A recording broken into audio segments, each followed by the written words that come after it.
And Chaire, and this is Dave again, and we are doing the Homeric Hymn to Hermes. And this is from the Perseus project. I've got it pulled up here on my website. I will put in the description where you can find the Homeric Hymn to Hermes in the original Greek. And if you are interested in ancient Greek or Latin and learning, either of those or both, I offer my services as a tutor on evenings and weekends, and it's something I love very much. You can find all the information to contact me in the video description. Anyway, last time we had just gotten to the part where it said that Hermes here, Hos, okay, Tachemelen, that soon he was about to amphanein, to show forth Kluta erga, glorious works, metathanatoisitheoisin, among the immortal gods. And let's continue here. We have three lines that make up a complete sentence. So, o os gegonos meso mati enkitharidzen, hesperios bus klepsen hekebolu apollonos, tetradite proterete minteke potnia maya. You can hear there the dactylic hexameter verse. There are actually, I want to say it's something like 32 different variations on what a given line can sound like, but it definitely has a distinctive feel to it, right? So let's see here. We were at os gegonos. So gegonos here is that having been born, right? Gignomai. Okay, having been born at dawn, Aeos, this is like the rosy-fingered dawn in the Iliad. This is the word Aeos. So, having been born at dawn, Meso Amati, by midday, and Kitharidzen, he played the lyre, right? The kithara is another word in Latin for the lyre, I think in Greek as well, and this verb just means to play the lyre, okay? And it is the, I want to say this is aorist, yes. Merrick, ionic, imperfect, sorry, my bad. It's the imperfect. Okay, so, but he was, okay, so we could even say by midday he was playing the lyre. And then we say, Hesperios bus klepsen hekebolu apollonos. So by evening, so Hesperios, this is where the Latin and Catholic word vespers, right? Like evening prayers, right? Hesperios. So by evening, klepsen, like a kleptocracy, kleptomaniac, he stole, Bus, the cattle, okay, of Apollo, but we always get where we often give Apollo this hekebolos, Apollo, meaning Apollo, the far-shooting one, the one who hits his mark, that kind of thing. So remember, just to, make the dactylic hexameter meter work, many figures, many people, including all the, heroes in the Iliad and the Odyssey, they have a specific epithet that goes with their name, or maybe even a couple of them, so that it will work with the meter. And you have to remember, these epic poems would have been put together on the fly. Like everyone would know the story of the Iliad and the Odyssey, and maybe even this one. Maybe they would even know the story of Hermes. But if you were a bard, you would actually be like putting this thing together extemporaneously in front of people, and you would have to make the meter work. So of course you would have all these set piece epithets that you could put in front of somebody's name to make the line come out right when you're doing the dactylic hexameter verse. It's very, very impressive stuff. I mean, it really is. Okay, but anyway, so so he's born at dawn. By midday he was playing the lyre. By evening, he stole the cattle of far-shooting Apollo. Tetradite proterete min teke potnia maya. You see how potnia maya fits so well in the meter there. So tetradite protere. I had to look this up because this is actually a little confusing. But the Greeks, of course, they measured. Our word month comes from the word moon, right?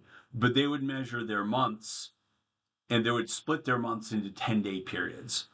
And because they didn't have 7-day weeks. That's like a Jewish/Christian thing, right? To have a 7-day week is the creation story. But from Genesis, but they would break it into so when it says tetradi te protere, what it means is the fourth day of the first decade of the month. So basically, we would just say the fourth of the month, right? So on the fourth of the month, te min teke potnia maya, te being in which or when potnia Maya, mistress or Queen Maya, gave birth to him, teke min. Teke comes from tikto, right, which we've already seen in this poem, I believe, up higher. So, yeah, so when Queen Maya or Lady Maya gave birth to him. Okay. Hos kai epe de metros, Hos kai epe de metros abatanaton guion, ou ketidoron keto menon hiero enilikno, al hogana ixas te boas apollonos, ou don huper bainon hupse non hupse repeos antroio. All right, so here we have another complete sentence for these next four lines. So here's another chance to cleanly translate. Hoskai, who also, referring to Hermes, epide ap athanaton thoreguion. So epide is like since or when, or after, rather, right? So after Thore, he sprang forth ap athanaton guion from the, and this guion here means limbs. In the plural, it's said to mean womb. I guess maybe the idea is because he's coming out between her limbs, right? He's being born, right? Sorry, not to, right. So when he sprang from the womb of the immortal womb, athanaton guion, of his mother Metros, right? That's the genitive of mother. Uk eti deroneke tomenon hiero enilikno. So he did not lie there, eketo. He was not lying there, deron, for long. Menon, waiting, hiero enilikto, in his holy bassinet. Like a likno is actually like a basket, and you could just imagine ancient Greeks putting their babies into literal baskets. Think like Moses, right? And this is kind of an ancient world kind of thing. That was a side use of a basket, would be you'd put your baby in it. So yeah, he did not just lie there waiting in his holy basket. Al ho gana ixas te boas apollonos. Okay, but he anaixas,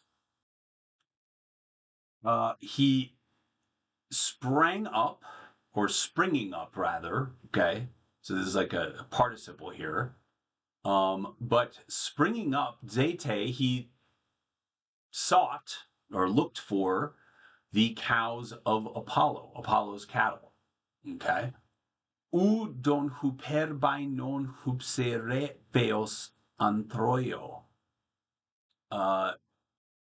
So huper by non, okay, stepping over or crossing the udon, the threshold, hups ere peos, his high vaulted antroio. This is a genitive, epic genitive form. You see this a lot with the oyo. I think we've actually already seen it at least once, and I just kind of passed over it without remarking anything. But so crossing the threshold of his high vaulted cave.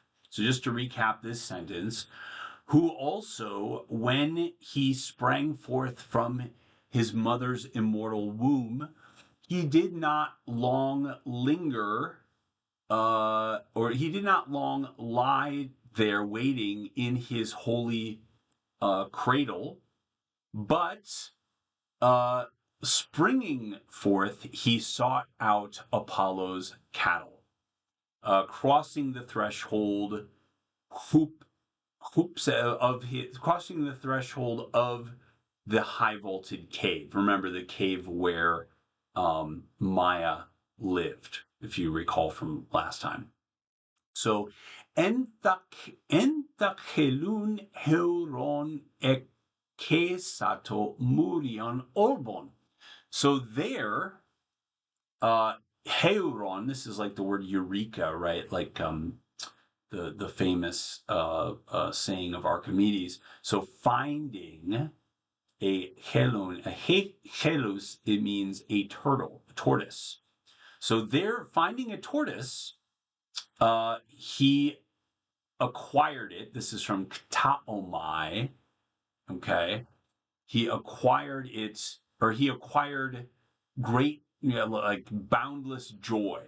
Okay. Hermes toi protista helun tektenat aoidon. Sorry. This is hard. It's harder than it seems sometimes, right? But Hermes, and this toy here is like a poetic way of it is to you or for you, but it's like Hermes, mind you, okay? Protista helun tektenat aoidon. First made a turtle, a helun, okay? He first made a turtle, tektenat, aoidon, into a singer, a bard. And as we're going to see, that means he's going to take the turtle's shell, the poor unfortunate turtle, and make it into an instrument. But for now, we'll just end there. That is more about Hermes, and we will continue it next time. Again, if you're interested in learning more about epic poetry, ancient Greek, Latin, I am more than happy to help. You can find my information in the description. And till next time, voile.